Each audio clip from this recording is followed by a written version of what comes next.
Hi guys, it is Tamara. Thank you so much for coming back to my channel. Welcome back. Today we're going to be talking about some of the immature things that immature and emotionally unavailable parents do. I just got done seeing a client over Zoom, and we talked a little bit about their emotionally immature parent. And so I thought I would go ahead and turn the camera on really quickly and give you guys a video about this, because there's a couple of things that we talked about and a couple of things I haven't brought up on this channel. As we go along, I'm going to post some videos up in the top of the video in the card section, and at the end of this video I'll post two videos right on this side at the end where you can go back and see some of the things that I have talked about regarding parents. So let's just go ahead and jump in. Thank you so much for coming back to my channel. For all of you who are subscribed and participating, thank you so much. And for those who are new, thank you for subscribing. And those who are even newer, go ahead and hit that subscribe button in case you haven't already, so you can stick around with us and be a part of our community. And in case you don't know who I am, let me go ahead and briefly introduce myself. My name is Tamara, and I'm an internationally certified and board certified trauma therapist, but I'm also licensed in mental health, and I treat within my practice children, teens, families, as well as adults.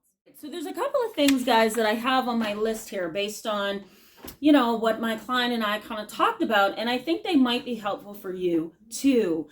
So when we're talking about immature and emotionally unavailable parents, I think it's important to know two things. One is that these particular parents are not always aware that they are emotionally unavailable. They tend to be rather immature. They also tend to have really rushed their life really fast, right? So they've had kids maybe at an age where they were too young, or they had children at a time where they thought they were ready, but emotionally they were very, very immature, right?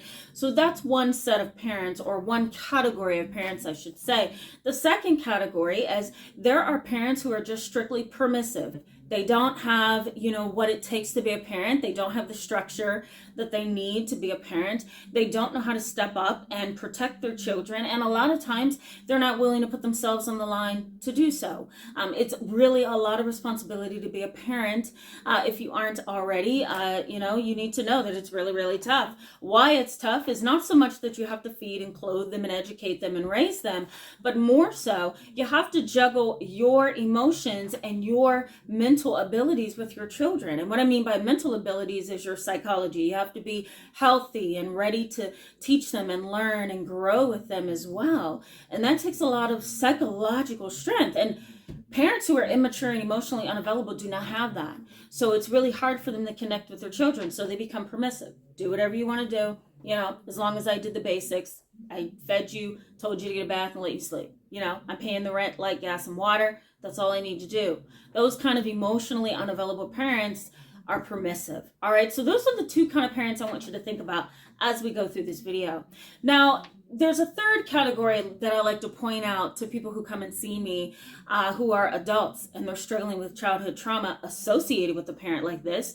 This third category really does include parents who cloak things, all right? They cover things, guys. They don't want it to get out to society, and they don't want you to acknowledge as the abused or traumatized adult child that there was something wrong in that childhood. So there's a couple of things that these parents like to cover, and I want to point them out right now.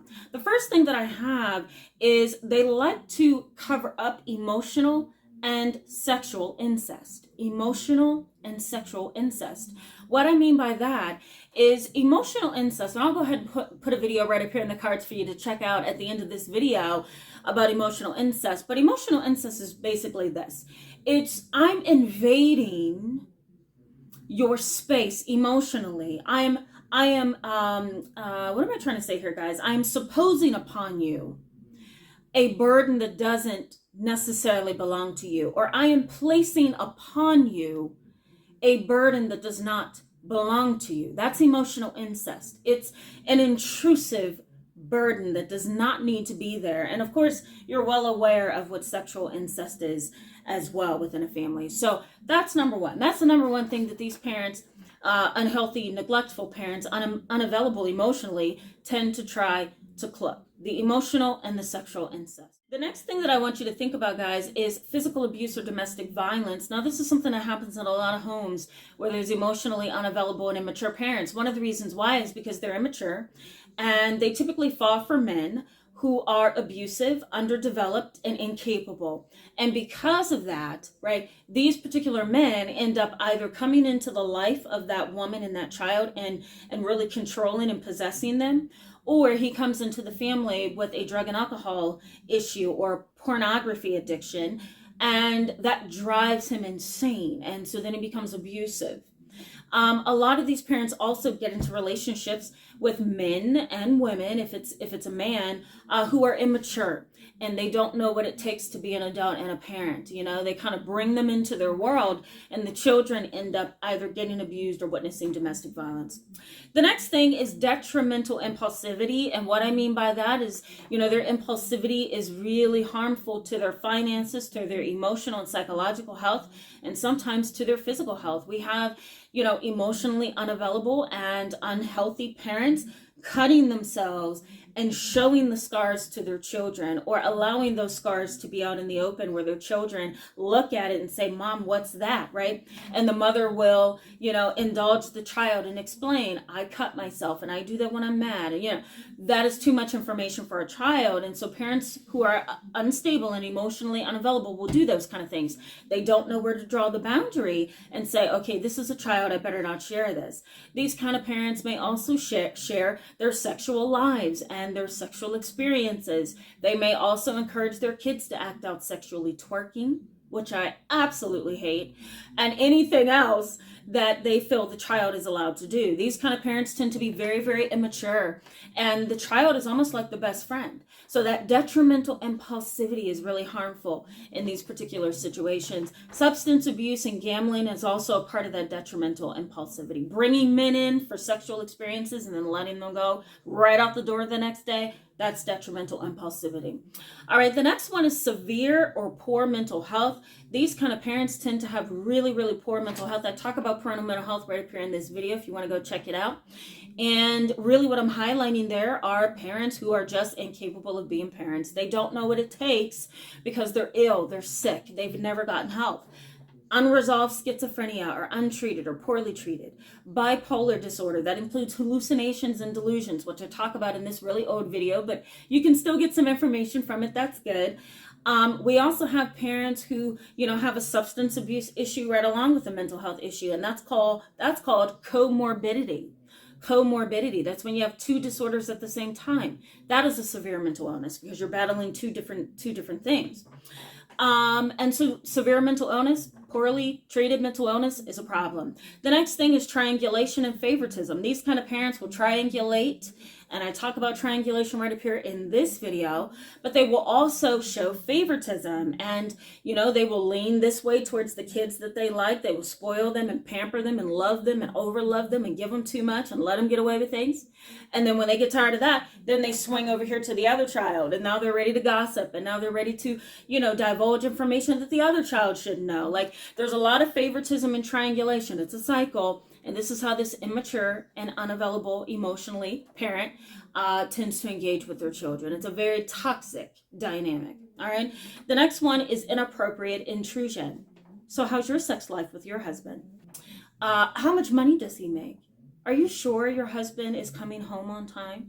These are the questions, okay, that an intrusive parent will ask, and it's inappropriate. I would never want my mother ever to ask me about my husband's finances or our sex life or, you know, our love and how we feel about each other. Like, I would never want that. And my wonderful mom, who I love, you know, with all my heart, you know, she knows that boundary, you know, she knows the boundary.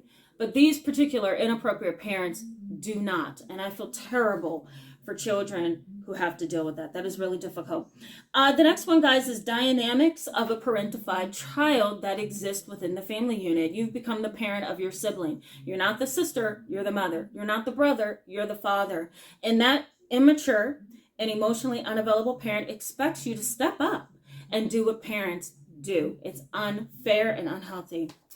The other thing that I want you to consider is something known as reality shifting. And really what that is, it's kind of distorting the view of reality so that you can approach things a little bit differently. So a parent who reality shifts may gaslight you. I don't know what you're talking about. What are you talking about? No, I would never ask you that. When did I do that?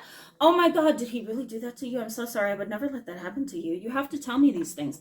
Like, gaslighting, shifting reality, moving the truth, minimizing the truth, throwing the truth out the way, right? All of it, reality shifting. It's a very unhealthy technique that unhealthy parents use, and it works every time. And lastly, repeated invalidation. Research suggests that borderline personality disorder and sometimes sociopathy and narcissism often comes to life. The seed is planted genetically and biologically and environmentally. But with invalidation, that seed comes to fruition, it grows, and that seed becomes narcissism, borderline personality disorder, and sometimes certain forms of sociopathy. Really, really easy to start to go within and withdraw and isolate and feel unheard. And so you develop a series of patterns, or I should say a series of behaviors or patterns over time that's unhealthy, and it blooms into borderline personality disorder or some other disorder. So, this is tough, guys. If you have a parent like this, it's really hard to live with them. It's really hard to manage them. If it's really severe, I usually encourage my clients and those who consult with me to move on, distance, push them away. I talk about that right up here with toxic family members. You might find that video really helpful to you. And as I told you, I'm going to post these videos right here for you to go back and check them out. A lot of you sent me emails and text messages and even snail mail regarding these two videos, and that's because they're really, really essential to the people that come on this channel. You guys are dealing with a lot of tough situations and dynamics within your family. I've been there, I've done that, and I feel like I'm somewhat out of that, like after so many years of that. And, being in my 30s, I kind of developed a mindset that says I have to survive, and if that means pushing you out of the way so I can survive in a healthy mindset, in a healthy heart, I will do that. And so I'm hoping to teach you guys how to do that with these videos. Thank you so much for being here today, guys. I encourage you to give this video a thumbs up if it was helpful, and go ahead and hit that subscribe button so you can stick around with us.